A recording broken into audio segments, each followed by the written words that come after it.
Welcome back to the channel Ashish sir.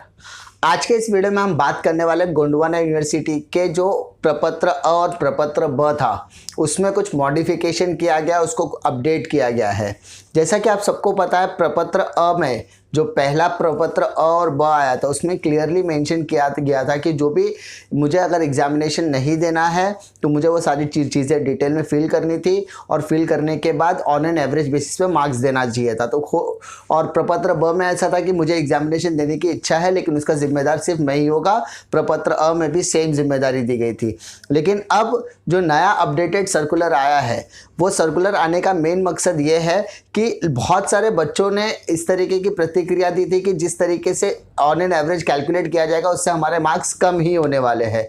तो Gondwana university ने अपने सर्कुलर में एक मॉडिफिकेशन किया है और वो मॉडिफिकेशन के चलते उन्होंने एक सर्कुलर रिलीज़ किया है। क्या रिलीज़ किया जाए देखिए कि सबसे पहले उन्होंने इस पैराग्राफ में कहा कि 20 तारीख को जो सर्कुलर रिलीज़ किया गया था उस सर्कुलर में प्रपत्र और ब में मॉडिफिकेशन किया गया है। ठीक है, उसके बाद उन्होंने दो प्रपत्र अटैच किया। उसमें पहली चीज़ दिया कि मी विद्यार्थ्याचं नाम आएगा, आपके कॉलेज का नाम आएगा, आप कौन से कोर्सेस में एनरोल करते हैं और कौन शैक्षणिक वर्ष आपका 19-20 होगा, उसका सीट नंबर और पीआरएन नंबर आपको करना है। यहाँ पर सेकंड पैराग्राफ में उन्होंने क्या कहा है, कोविड-19 का मुझे पता है, इसके जितने भी परिस्थिति से मुझे बहुत ज़्यादा अवगत हूँ, मैं उसको अच्छी तरीके से जानता हूँ। जो परिस्थिति चल रही है, जो सिचुएशन अभी चल रही है, उस वजह से मेरी जान को खतरा हो सकता है, मुझे मेरी जान को जोखिम में नहीं डालना है। ठीक है, तो उस तरीके का स्टेटमेंट लिखा है और उन्होंने कहा है कि अब कैसे कैलकुलेट होगा marks. 50% on the basis of the average marks, मतलब आगे 5 सेमेस्टर के एग्जामिनेशन में जितने भी आपके सीजीपीए आए होंगे उसका कोलैबोरेशन होगा, उसको एडिंग किया जाएगा, उसको क्यूमुलेटिव किया जाएगा टोटल, और टोटल जो आएगा उसका एवरेज निकाला जाएगा और एवरेज निकाल के उसका 50%, मतलब 50% of the average of past performance. यानी जो पहले क्या हुआ था एवरेज का लेना था, लेकिन अभी एवरेज नहीं, एवरेज का भी 50%। तो जो नेक्स्ट वीडियो में आपको डिलीवर करूंगा वो एवरेज कैसे कैलकुलेट करना है वो मैं बताने की कोशिश करूंगा नेक्स्ट वीडियो में।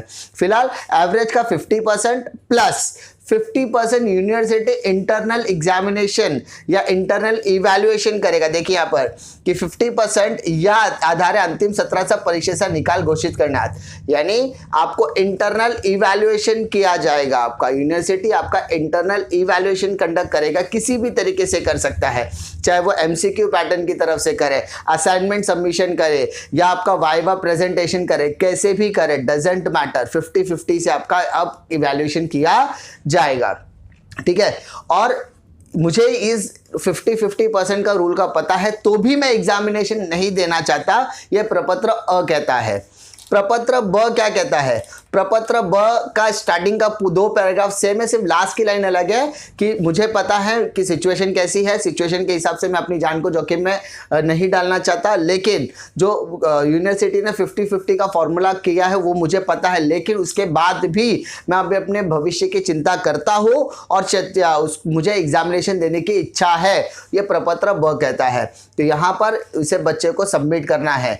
Same rule will be the same कि यहाँ पर ऑनलाइन और ऑफलाइन दोनों तरीके से आप फॉर्म्स को सबमिट कर सकते हैं। एक बार आपने कोई प्रपत्र भर दिया तो आप उसको मॉडिफाई नहीं कर सकते, चेंज नहीं कर सकते। और ये का फॉर्म भरना आपको कहाँ है, कॉलेजेस में भरना है, यानी college will going to coordinate with you, यानी यूनिवर्सिटी कॉलेजेस को देगा, कॉलेजेस स्टूडेंट को अपने ईमेल आईडी, व्हाट्सएप ग्रुप कहीं से भी आपको फॉरवर्ड करेगा एंड आपको उसको रिवर्ट बैक करके देना पड़ेगा। उम्मीद करता हूँ कि ये जो मुहिम फाइनल ईयर के स्टूडेंट्स को जो लगता था कि एवरेज से हमारे परसेंटेज डाउन होंगे, अब वो उनकी प्रॉब्लम सॉल्व हो गई, क्योंकि अब एवरेज का सिर्फ 50% लिया जाएगा और 50% इंटरनल इवैल्यूएशन। क्योंकि जैसा कि सीएम साहब ने भी कहा था कि आपको जो सीएम साहब ने तो कहा था एवरेज बेसिस पर, लेकिन जो 19 तारीख को सर्कुलर रिलीज हुआ था उसमें क्लियरली कहा था कि university will going to apply that particular formula. वो यूनिवर्सिटी डिसाइड करेगी क्या फॉर्मूला अप्लाई करना है। फिलहाल के लिए फाइनल ईयर के स्टूडेंट्स के लिए राहत की बात यही है कि लास्ट की लाइन में कहीं पर भी मेंशन नहीं किया कि इसके जिम्मेदार सिर्फ और सिर्फ स्टूडेंट होंगे। ये कहीं ना कहीं राहत की बात है, यानी university is going to take the precautionary measures. उन्होंने अच्छी तरीके से विचार विमर्श किया है और अच्छा रिजल्ट अनाउंस करने की कोशिश कर रहे हैं। यहाँ से इस फॉर्मूला से आपके परसेंटेज इंक्रीज होने के ही चांसेस है।